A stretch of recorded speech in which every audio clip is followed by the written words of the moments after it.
हर हर महादेव, देवों के देव महादेव के चरण में प्रणाम करता हूँ। दुर्गा माँ के चरण में प्रणाम करता हूँ। सरस्वती माँ के चरण में प्रणाम करता हूँ। गणेश भगवान के चरण में प्रणाम करता हूँ। गुरु भाई गुरु बहनों के चरणों में प्रणाम करता हूँ। गुरु भाई गुरु बहन, आज का शिव चर्चा भजन कथा बहुत ही सुंदर और हृदय में सुनाने जा रही हूँ।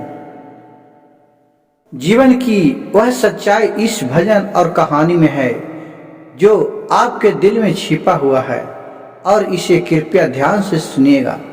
एक गुरु बहना थी जो बहुत ही पूजा पाठ, शिव चर्चा, भजन नित्य दिन गाते रहती थी, करते रहती थी। वो पूजा पाठ में इतना मगन हो गई थी कि बिना पूजा पाठ कर ले एक दिन भी नहीं रहती थी। सोचिए कि भोले का मावा का महिमा अगम अपार होता है। उनका लीला सुनिए। उसका एक भी बाल बच्चा नहीं था। वो प्रभु भोलेनाथ से अर्जुन विनती किए कि भोलेनाथ कम से कम एक हमें गोदी भर दीजिए। तो उसे एक बालक उत्पन्न हुआ, पैदा लिया। बालक दिन प्रतिदिन जब सियाना हुआ तो सीधा माँ के विपरीत उसका विचार बदल गया। माँ उसका पूजा पाठ करते थे, लेकिन बालक उसका कभी भी पूजा पाठ नहीं करता था। बोली शिव बहना कि हे भोलेनाथ, हे शिव गुरु, तुमने तो हमें एक औलाद दिया, लेकिन वो भी इतना निखम्बा दिया कि जिसे कुछ कहा नहीं जाए। इतना और भगवान को भला बुला कहने लगा।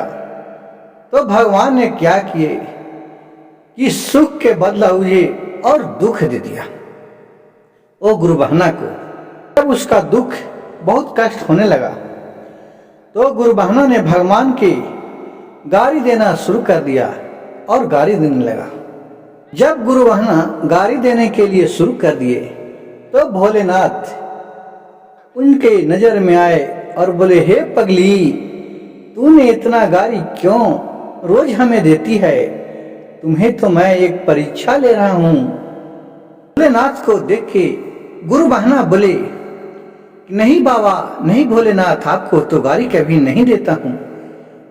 शिव गुरु बोले, वो तो तीनों लोक के मालिक हैं। बोले, ओ पगली, तू बताओ चाहे नहीं बताओ, तेरी सारी लेखा जोखी, आप क्या खाती है, पीती है, रहती है, क्या बोलती है, सभी लिखा जोखा मेरे पास रखा हुआ है, मेरे पास लिखाया हुआ है। भोलेनाथ बोले कि ये पगली, मैं तो देखते थे कि तुम्हें दुख में मेरा कितना नाम लेगा, लेकिन तुम तो 2 दिन में मेरे ऊपर इतना गाली देने लगी कि जिसका कुछ कहना ही नहीं है। गुरु बहना बोले अपने भोलेनाथ से, क्या करूं प्रभु महादेव, जब घर में सब कोई सही रहता है तो हमें मन लगता है, और जब घर में सही नहीं रहता है तो हमें मन अपचलित होते रहता है। भगवान ने बोले, हे पगली, हे मेरे शिष्य, तुम्हें तो थोड़ा दुख दे के देखता था कि तू क्या करती है, लेकिन तूने तो सारी तनिष्ठा है दुख में हमें गाली देने लगी। यही देखा कि तुमने सुख में मुझे कितना याद करती है और दुख में तू कितना याद करती है। अरे मेरी शिष्या, जब तुम्हें सुख ही सुख दूंगा, दुख में किसको दूंगा? दुख और सुख दोनों को तो बांट काहे देना है। सुख और दुख तो दोनों भाई है, दोनों को तो आगमन जरूरी है। और मैं तो तुझे परीक्षा ले रहा था कि तू मुझे याद करेगी या नहीं करेगी। फिर गुरु बहना को 1 घंटा के बाद, 2 घंटा के बाद ऐसा मन बदला कि वो भोलेनाथ के मंदिर में गए और हाथ जोड़ के अर्जुन विनती करने लगे, हे प्रभु, हे भोलेनाथ, हमें गाली आपको दिया, बहुत मैं गलती कर दिए, आप कृपया मेरे गलती को क्षमा कीजिएगा। फिर भोलेनाथ बोले कि नहीं नहीं, मैं तो तुझे कभी नहीं माफ करूंगा। मैं तो यही देख रहा था कि सुख में ये जो नर नारी है जो हमें कितना याद करता है और दुख में कितना याद करता है। तब फिर सर पटक के गुरु बहना देखिए क्या कहने लगी। जो गुरु बहना गुरु भाई ध्यान से सुनिएगा, यहाँ एक भजन के माध्यम से मैं सुनाने जा रही हूँ। दुख भी मुझे प्यारे है महादेव और सुख भी मुझे प्यारे हैं। अभी क्या बोलूं महादेव, सब तो ही है तुम्हारे हैं। दुखवा में हमें हूँ सहलियो शिव गुरु, सुखबो हम सहबो जी। दुखवा हम सहलो वो है शिव गुरु, दुखवा हम सहबो जी। आई है दोनों तोहरी है दादत, यही है दोनों तोहरी है कृपा से। अब दोनों के साके हम भजन गईबो है शिव गुरु, अब तोहरे भजनिया जी। तो उसका बालक फिर बोलने लगा कि हे प्रभु, जब से जन्म लिया है जब से हमें कुछ में मन नहीं लगता है मेरे भजन भाव में। और फिर बोलता है क्या, उम्र सारी बीत गए है भोले दाता, उम्र सारी बीत गए है भोले दाता। बचपन से भैले आज बुढ़ापा, बचपन से भैले आज बुढ़ापा। हम माला नहीं की फेरली हे भोले दाता, हम माला नहीं फेरली हे भोले दाता।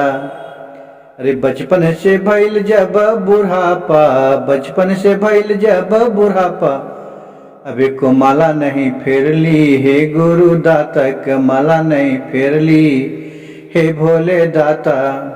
लेकिन उसका जब अंत समय आया, जब मृत्यु को प्राप्त करने वाला था, तब वही भोलेनाथ का याद की सब देवता देवी को याद करने लगा।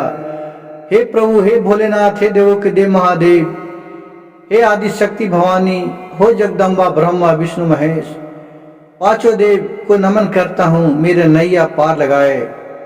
और फिर भोलेनाथ के कृपा से जिसका कभी भी भजन भाव में मन नहीं लगा था, भगवान पर विश्वास नहीं था, उसका एकदम मरते घड़ी शिव गुरु भोलेनाथ का याद आ गया। गुरु भाई गुरु बहन, आप अपने मोहल्ले में गांव घर में देखते होंगे कि जो एक समय बहुत पापी है वो नहीं देवता देवी को मानता है, लेकिन एक समय उसके साथ चाहिए जीवन में किसी भी समय हो, बुढ़ापा हो, जवानी हो, बचपना हो, एक समय वो भक्ति भाव में लीन ही हो जाता है कि जिससे उसका बुरे कर्मों का अभाव खत्म हो जाए। और आजकल किसका कौन है, ये तो एक मिट्टी का शरीर है जो 5 तत्व से बना हुआ है और फिर ये 5 ही तत्व में विलीन हो जाता है। गुरु भाई गुरु बहन, मेरे भजन अच्छा और कहानी अच्छा लगे तो कृपया मेरे चैनल को एक लाइक कीजिए, सब्सक्राइब कीजिएगा, शेयर कीजिएगा। हर हर महादेव, घर घर महादेव।